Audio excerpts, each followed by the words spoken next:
Carolina was 16 seconds away from a national championship.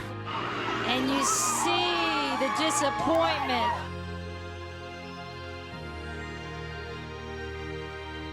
'89th minute, the go-ahead goal. 4 in a row for BYU after being down 0-3. And it's in the Elite Eight against mighty UNC for BYU. A lot of things changed from our game from BYU. You know, we had 11 girls go into the pro leagues. And then we had, you know, a number of players that went into the transfer portals. Anson Dorrance is really a living legend. Coach will now have a little more time to recognize just all he's accomplished as the 21-time NCAA champion announced his retirement today. There's no way in the world that we can replace Anson Dorrance. But for the first time in our history, we're going to have to find the second coach in the history of North Carolina.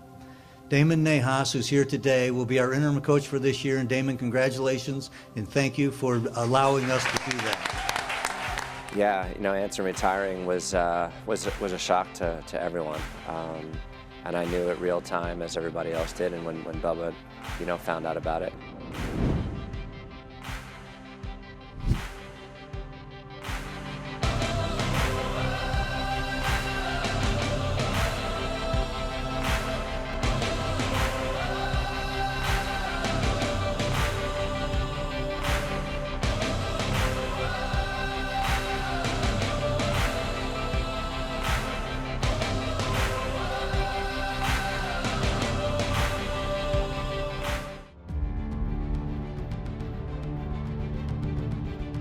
Denver, it was a rough game for us. It was our first game, but we were able to push through it.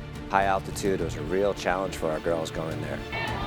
Pass in the middle, another possible opportunity here, and that one is ripped in. Colorado, obviously our second game, exhausted, in the altitude, honestly dying out there. We scored in the last 2 minutes 2 goals to win the game. Intended for Thomas, over her head, deflected, and it goes in the final minute. And that was a really big moment for the team because they felt those moments in the past where we were devastated by a late goal. And now all of a sudden there's this excitement and joy about we found a way to win. At the beginning of the season, we saw the grit that our team had, especially in that Colorado game, being able to come back and prevail with the win. The Colorado trip really set the tone for us. We didn't want to let in that many goals, and coming back from Denver, we didn't want to be down in the first place, but those are just adversities that we have to overcome.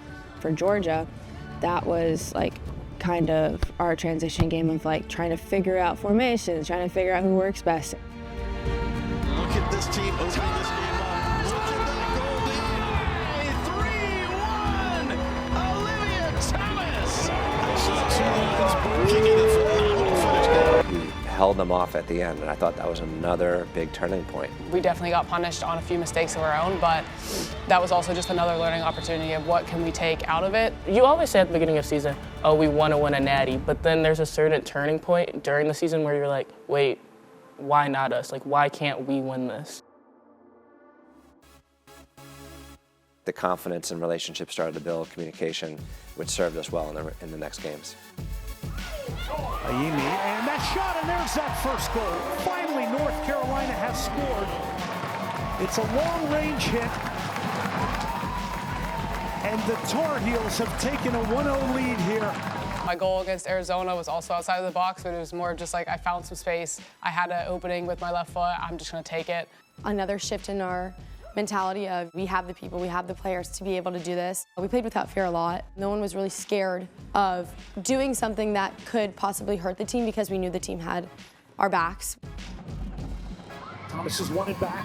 Does she have support? She goes herself and scores. Olivia Thomas has got the second for North Carolina. Playing in my first college games, I was like, wow, and we're beating teams. It felt great, and I think that did give us a lot of confidence. At 6-0, we didn't have any outside noise. We only focused on one main mission. We all locked in. Back heel pass from Penny. Back across, trying to find Means. Fosse's there. Fosse will get it. Fosse's made it 3-0 Tar Heels. people's tendencies. Like, we're still like trying to just make sure that we're dominant 100% of the time, but we were able to like show that each and every single person was able to rely on their left and right.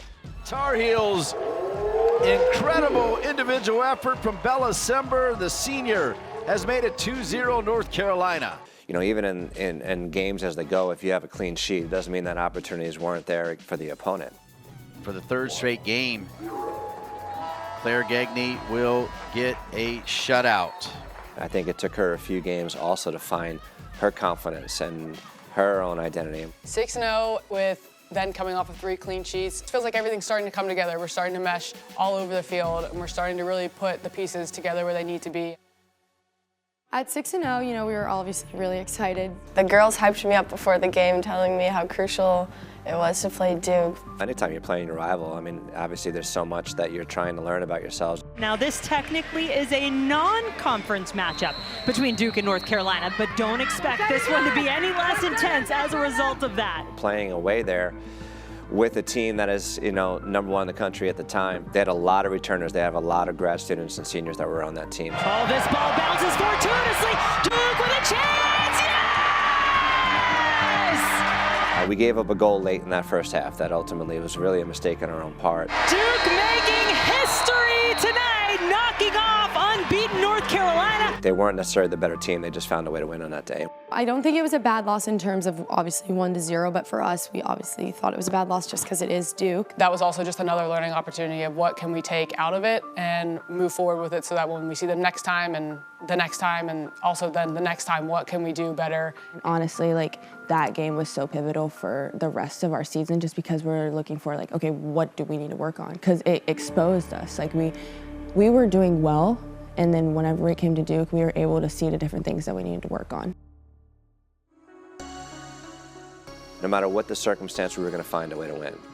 Sember steps through a couple defenders. Sember, top of the box, low flat shot, and in it goes! You could see certain individuals stepping up, coming out of their comfort zone, being their own player, playing with freedom. Dominguez will cross it. It'll fall to Fossey. Amaral off her line, and the Tar Heels on the board! We knew Wake Forest was good. The minute I saw them like combine, I was like, okay, this is going to be a game. And the main thing for us was just, okay, let's get our goal, but then just make sure that we're compact and that we're able to keep it. That'll do it. Kate Fossey and the North Carolina Tar Heels open ACC play with 3 points. North Carolina wins it 1-0 over Wake Forest. Whether you had 15 shots against or 1 shot against, to be honest with you, when you find a way not to let the ball in the back of the net, all it does is to build confidence. Defense most certainly wins games, and the shutouts were so encouraging, especially because they started to come. We're starting into the ACC regular season, and the shutouts are still coming. North Carolina holds on. 1-0 the final score. And we know that our defense and Claire were doing such a great job, and we just wanted them to continue doing that. We wanted to make sure that we continue to openly discuss that leading into what we knew was going to be a really tough schedule moving forward. Each individual brought something that worked so well and were so compatible together that I think really scared teams. I mean, you get by one, there's the next one, and they just had this cover and shift mechanic thing that no one really could get by, and when they did get by, the next one was just coming in hot to be on them, you know?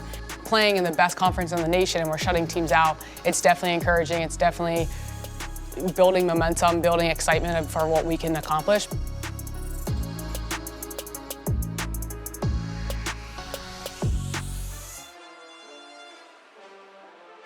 The Virginia, Louisville, Cal, Stanford stretch was a really fun stretch. Virginia was the game that I think we all know was when we were gaining momentum. We were all playing together.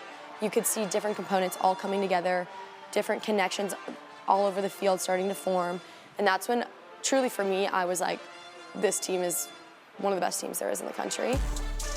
The Virginia game was a really positive moment where I looked at it outside the first 15 minutes of the game, where I looked at that game, and if anyone that watched that game, I was like, there's something different. And on the strength of a brace from the freshman Linda Olmark, a resilient North Carolina team goes to 4-0 in the ACC. Virginia's a good team, and having Linda step up in that moment was was really important. And of course, getting the win out, digging that out. Louisville was just taking care of business, you know, the good team as well, but when it's time to put away a game, we have to put it away. Cal was just about adversity. We weren't putting away the chances that we needed to, but we ultimately found a way in the 90th minute, and that was, again, just building our resilience. A lot of credit to this North Carolina team. They might feel like they let something slip through their hands because they were in such control in the beginning, but ultimately Stanford Cardinal take it with that goal. The Stanford loss was hard. It was a 2-game weekend. We had traveled so far. It was disappointing because we had done so much to prepare ourselves for that moment, you know. And it didn't feel good after coming off all those wins, but again, it was something that needed to happen. It was a good weekend for us, and I think it just added to how the season was going for us and how we were going to keep prevailing.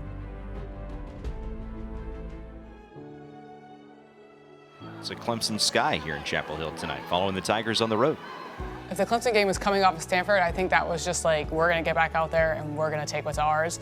Clemson was an amazing game just because you got to see so many people in so many different positions be able to net a goal, which is always an amazing feeling. On the whistle with a chance to make it 4-0 Tar Heels. It's 4-0 Tar Heels. First goal of the season for Maddie Darlene, coming from the penalty spot. You know, when you can net a goal, it gives you an extra boost. And I think that was amazing for our season to give certain individuals that little boost of confidence because it's always needed. You could just feel the flow in that game. And the defense was doing the job, like you said. The offense, we finally put them in the back of the net. Sometimes that's a struggle for us, but I think every single offensive player was just on their game that day. Over Thomas, falls loose. Oh, it hammered home. I think it was Elgin who snuck in there, and Elgin did, and it's 5-0 Tar Heels. First career goal for Emerson Elgin. Emerson Elgin, her first goal for us. I mean, it was electric for her. I can't even imagine what she was feeling. But yeah, that was a special, special game, and that brought us closer together. And that was just like our top level of soccer. But even after that game, what was like 7-0, we knew we could go harder and higher, and we could play better than that. My favorite parts of the game were when I was right next to the bench because I could hear them. They were encouraging me, they were helping me. It was so awesome having them cheer me, scream at me, even if I was like not doing my job when they screamed at me. Honestly, it helped a lot. I've never been a part of a team that has had like this much joy and this much just enthusiasm overall every single time, regardless if we're tied, regardless if we're down. All of the relationships just began to build organically, and honestly, I don't even know how it happened. It was perfect, honestly. Everyone was cheering each other on and encouraging everyone and staying positive, having a mentality unchanged throughout the entire season. There's a complete shift in your own head of like, you know what, I have the support from my teammates. They trust, they believe in me. Everybody plays their role. Everybody has a role to play. And regardless of what it is, it's so pivotal to our success. They're just such an incredible group of people, and they definitely made a difference this season for all of us because they were there no matter what the score was. If we were up, if we were tied, whatever, they were there, they were cheering us on, they were making a difference.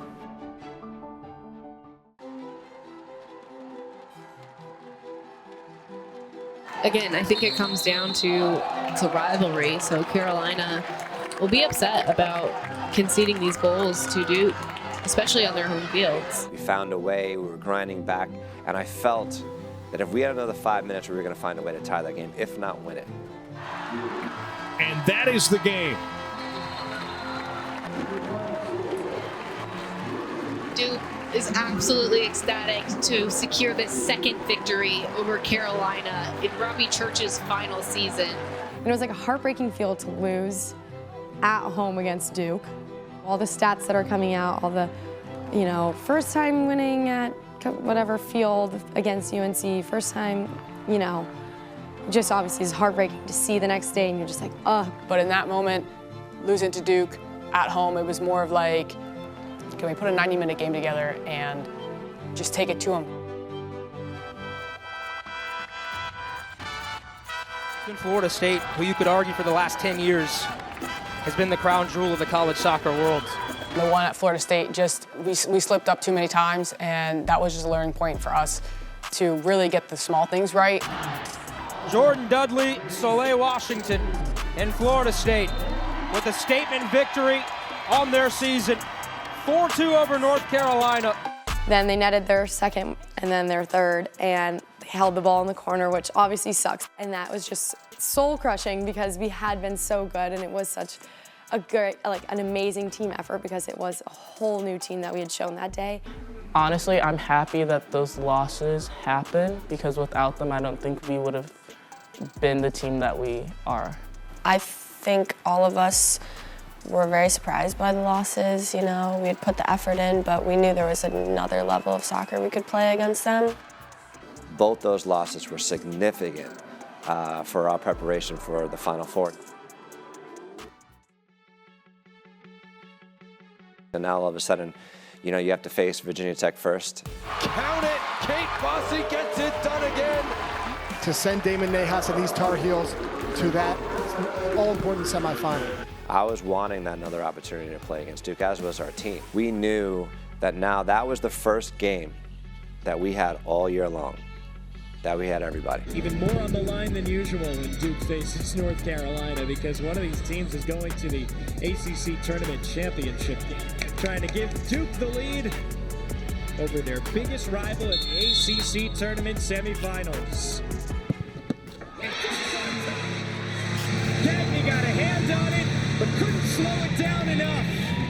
I remember at halftime, it was really kind of like that refuse to lose mentality. I had a belief that we were going to win. There was just something about the group. We've got ourselves a brand new match here in the second half. Linda scoring a banger from gosh knows how far outside the box, and then Trinity coming in, doing what she does. Always at the right time in the right place. I wasn't even fully processing that could have been such a pivotal moment. I was just more of let me just do my job. Armstrong, the defensive and now offensive hero. North Carolina comes from behind, dealing Duke their first loss since the opening match of the season. We finally beat them, but we beat them when it mattered. After we'd beat them, we were like, why not us? The Tar Heels will face Florida State for a chance at an ACC tournament title. The ACC Tournament Championship is on the line in Cary, North Carolina. FSU, that was a weird game, honestly. Going in, we were solid. We were flying. Fossey's got a brace! When we came out in the second half, we didn't have that intensity. The Seminoles have won their 5th straight ACC Tournament Championship. That game was hurtful in a different way just because we knew we could have won. We were up. That's the feeling that we never want to feel again. So we carried that through the rest of NCAAs. Can we take this into a tournament? Can we win a much bigger trophy? Obviously, we're getting a #1 seed. I mean, we're the second in RPI. How could we not be given it? Then we're watching it and we're like, oh my gosh, they did it to us again. You know, that is the exact same thing they did to us in 2022. You're sitting there and you're in shock, you're pissed, I'm pissed. I think everyone was just in shock. We were so confused, but we dealt with it. We just took it and we're like, okay, well, this is another reason why not us. But to feel their disappointment that they weren't a #1 seed, I was like, okay, these girls were ready and they have a higher expectation. We were angry that we didn't get the seeding that we thought, so we wanted to come out with a bang, and that's exactly what we did. But tonight, not their night, as Carolina puts the 8th goal on the board. I mean, we just racked up the points on them, and I mean, at the end of the day, we just got to be ruthless because that's where you want to be. Santa Clara, won an exhilarating game. We knew that we could beat them. I think we were having chance after chance after chance. It was just not coming off. Trying to milk every second they can to get this game to overtime. And with 17, 20 seconds left on the clock, you know this is going into overtime no matter what, so you might as well just go forward and commit yourself no matter what. Even if you're out of position, just get forward. And we know that despite the fact that we weren't putting in our chances, we knew that something was coming. Sember calling for the ball. We knew that we were going to make something happen at some point. Sember measuring her options. I knew something was going to give. Sember puts it in a spot for Thomas. And it finally did. Thomas! and Fossey couldn't bring it in, and it's stumped in! Thank you, Tessa Delarose. She's our savior. Tessa Delarose has just won this game in the final seconds! Kate was in there to disrupt, and that just happened to fall to my feet, and I put it in. That felt like a breath of fresh air because I didn't want to go into overtime. Our full thing was resilience, and we just encompassed that throughout the whole season, and especially in that game. For Minnesota, we just fought, and we were trying to find our footing again just because we know the game previously, our chances weren't coming off. A 3-0 win for North Carolina over Minnesota. They head to the quarterfinals for the 35th time in program history. Welcome to the NCAA Women's Soccer Quarterfinals. Two Blue Bloods, the Penn State Nittany Lions, paying a visit to the North Carolina Tar Heels. The winner tonight is on to the College Cup. We knew that it was going to be a challenge. We went throughout the whole game, and it was just a battle, constantly back and forth. And there is that ball into the box. Shot taken. Nittany Lions on the board. We were a little shaky, and we weren't coming out strong, and that goal completely woke us up. The first half, we could probably say it was Penn State's, but the second half was definitely ours. Ligatino sends it in. Oh, Ligatino has equalized. She touched it with her right and curved it, and I remember watching it, and it was just like, what just happened? Bella Gatino scores this wonder goal that goes in, and then you just felt the pressure going on and on and on. 90 minutes, not enough to decide a winner. A College Cup berth on the line, and we go to golden goal overtime.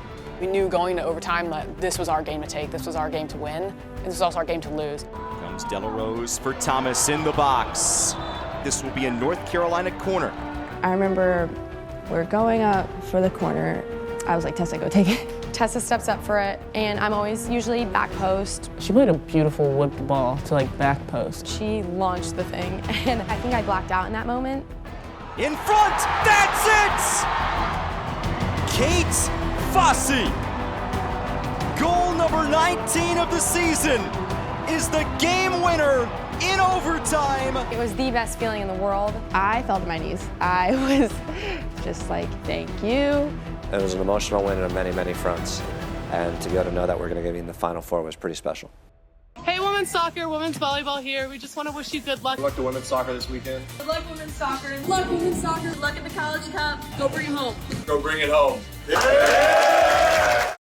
So much anticipation for these two teams meeting for an unprecedented fourth time this season. So let's love the game one more time tonight from Cary. North Carolina in white, Duke in the darker blue. Now they wanted to prove to themselves and the rest of the world that, we can be the best in the country. And it just so happens that Duke was on that day. This is our biggest rival. We're getting to play them for the fourth time. We have a national championship berth on the line. This is going to be the greatest game ever. Who will prevail this time? Fossey for North Carolina. Yes, the Tar Heels take the lead. Olivia was on fire that night. I mean, scaring the heck out of that back line, just taking them on any chance she could get. I saw the ball coming, and I was like, oh, gotta get there. I was just running, and then I slotted it. Thomas! North Carolina makes it 2! Man, she was a handful. Even when she wasn't involved in the play, she was affecting the other team just because they were so concerned about her. So people saw what she was able to do. We're up 2-0. We feel amazing. We don't back down. Darlene on and out the penalty spot. North Carolina makes it 3 goals now. The Tar Heels on a tear. We knew Duke wouldn't know how to handle it if we switched something up because they've played the same way the entire season. It was now just about going out and executing our game plan, our games, and that's exactly what we did. I mean, that was pretty clear. The 90 minutes was ours completely. It is the Tar Heels back on top. North Carolina takes down Duke. The Tar Heels are back in the national championship. I mean, it was 90 minutes of pure joy, fun, and domination for us. Everyone just wanted to win, and we finished our shots, and it was one of the best feelings ever. That game was such an amazing game for us just because there was no chance for them whatsoever. We came out, zero fear, had so much fun, played our game, showed them who the heck we were, showed everyone who the heck we were. Obviously, we knew how they played because we won 3-0, so I don't like Duke, so I was happy. We're all locked in this hotel, and honestly, it just felt like our little oasis, our little bubble. There was a lot of noise on the outside, but we were just concentrated on our team. There's so many things that you reflect on. You get to speak with the girls that were there, from our seniors to our captains to girls that were there through all the challenges that we went through. All of the challenges that we faced, we had so many tough games. Every single game was almost like a national championship. And now all of a sudden, here you are. You're going to national championship, young team. Everyone's not scared of the opponent, but scared of the situation you're in. 11,000 fans. That is one of the biggest crowds I've ever played in. I thought it would be a lot more nerve-wracking to have that many people there. But I was kind of like, wait, this is cool. This is kind of fun. It didn't feel intimidating because of the support. We knew our families were there. We knew the alums were there. We just wanted to do it for all of them and give it our all, and we were happy to be in that spot. Those are just the best moments, seeing the whole community come together and cheer us on.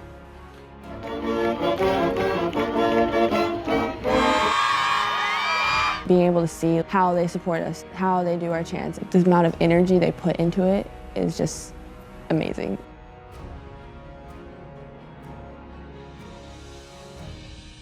I want you to be so courageous and confident that you're going to go get it and go win it.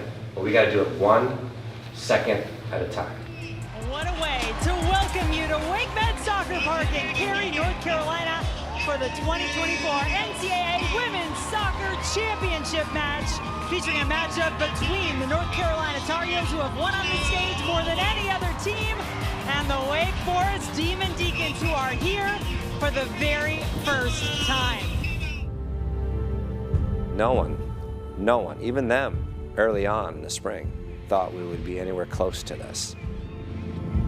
I was so nervous for that game because Wake Forest is an amazing team, and honestly, they scared me so badly in the first half because they were coming at us full throttle, full speed, and it kind of put us on our back foot. It was very transitional, and Wake Forest brought it to us. It's a final. We knew that it was going to be a hard one, but they did bring it, and we were bringing it a little bit, but we weren't ourselves. We didn't feel like ourselves. They had a couple chances, but Air Claire saved the day, and it all worked out. Tricks do the Deeks have up their sleeve? Here comes the ball through. Still in the box, the shot and the save. I think the first time I saw Air Claire was in a caption on Instagram. She just made just an incredible save, and it just stuck with everyone. We still call her Air Claire all the time. Every time she saves the ball, she's just flying through the air. Last 3 times they've been in the championship match, they've come up empty-handed, 2 losses and a loss in a penalty kick shootout. Trying to change that narrative this time around, but it is 0-0 at the break. It was a win leaving that half 0-0. So when we got to the locker room though, it wasn't pointing the finger, blaming each other. We kind of were all of us just take a breath. We know how to play our game. We're here for a reason. Everything's on the line. It's the last game of the season. You have to put your body and everything you have on that line. Wake Forest dominated us in that first half. But the mistake they made was that they did not score against us. So now in the second half, we're going to come out and we're going to show them who the University of North Carolina is. You have 45 minutes to play your game, be who you are, do your thing. And if you do that, you have a national championship. If you don't, you'll fall short of a national championship. Thomas goes down. That is a foul. It is outside the area. And it looks like another card is being shown to Wake Forest. Dempsey Brown, the tackle on Thomas, earning the card and setting up the set piece. I I know if I just get it to her feet, she's gonna work her magic, and they just get scared by her presence, honestly. So we were just psyched when that foul happened. I ask her if she wants to take it. She looks at the goal, and before she comes back to nod yes, I'm like, where are you gonna hit it? And she tells me she's gonna hit it backside. She took her breath, she looked at the goal, and I was like, that's in. I don't know how, but I was like, it's in. Thomas bends it. Oh my! The superstar strikes for North Carolina. What a goal! In that moment, I was so shocked. Like, you can probably tell from my reaction. I was like, oh my God.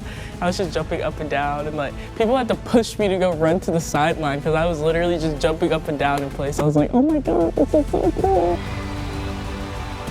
I started crying. Like, I mean, there's still a whole game to play, and I'm crying because I'm like, we just scored in the national championship with a team that no one thought could be here. Live shot really was beautiful. I mean, there's so many different angles of it, from the broadcast to people having it on their phones, just everywhere out in the stands, and every single angle is just even better than the last one. It really was very much an embodiment of a beautiful game.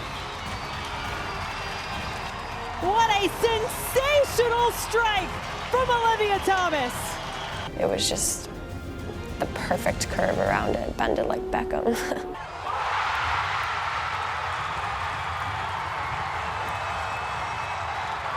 It wasn't like we had 5 minutes left or a couple seconds left. Like, we still had a full 30 minutes. That was just battling it out. It was definitely, I think it definitely shifted to more of a defensive mindset, whether we wanted it to or not. Just naturally, we wanted to protect that lead. But the other team, they have nothing to lose at that point. So they are going down your throat. So that was definitely some of the hardest minutes of my life, trying to finish that game out. Whatever it was, everyone was doing everything they could and putting their body on the line and giving 110%, and it was just a beautiful thing to watch. Whenever we kicked it out, the time went down. I, again, fell to my knees. As the crowd counts down, North Carolina can celebrate. The drought is over! For the first time since 2012, the Tar Heels are back on top of the women's soccer world, and a star is born. The drought, it's ended. It's so cool. Now we gotta go for a second one. Like, we don't stop. Can you do it? Yeah, I know we can. We're cracked, I don't know. Just was such an amazing moment. It was so, like, it still is so surreal to think about it, because it's one of those things that's etched in history that you can go 50, 60, 70 years down the line and we're still the national champions of the 2024. If there was that one goal, it should be celebrated by everyone, not just for the victory, but for what took place. And to me, that is the biggest story in this whole entire thing. That one goal really could have acted as if it was 10 goals. We were able to recreate a team, have a rebuild, have a transformation, and be able to win a national championship all in 1 year, in 6 months, honestly, all in 6 months. Just like, I mean, you can't count us out anymore.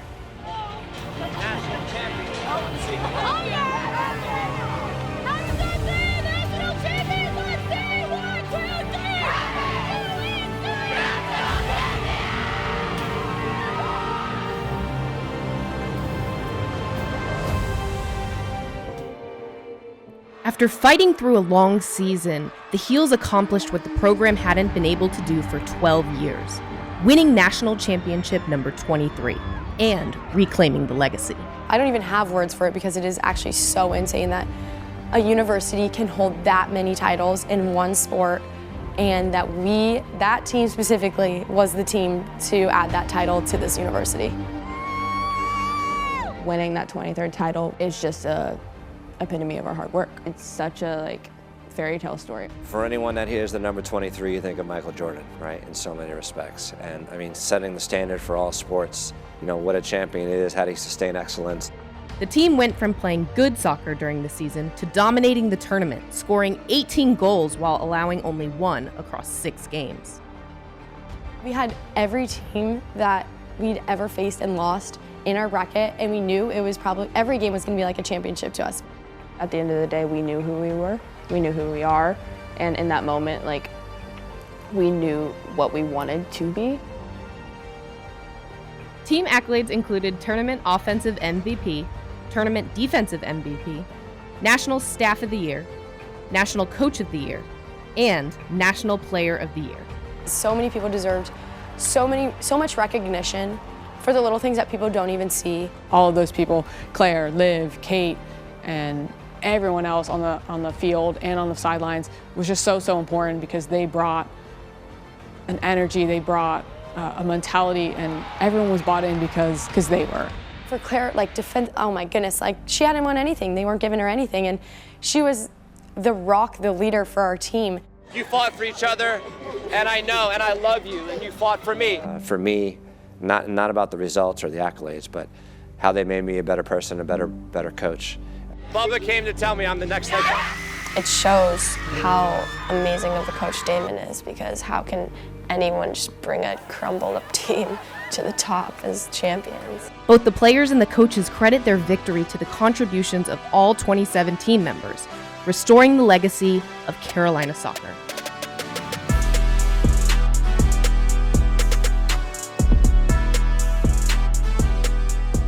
No matter what you put or maybe on in training or what you share with them, it's 27 players that have to make a commitment to each other and a belief and a trust. You know, trust was a big thing, and trust is earned. My kids are gonna come to Carolina, they're gonna go to all the soccer camps. I don't know, that's what I'm gonna show my kids. I'm not gonna tell them anything, I'm just gonna show them. They ask me questions, I'll answer them, but I feel like I don't have to tell them anything, they'll just know. After all, UNC stands for University of National Champions. University of National Champions. University of National Champions. Yeah, that is amazing, and I'm so glad we got to live up to that.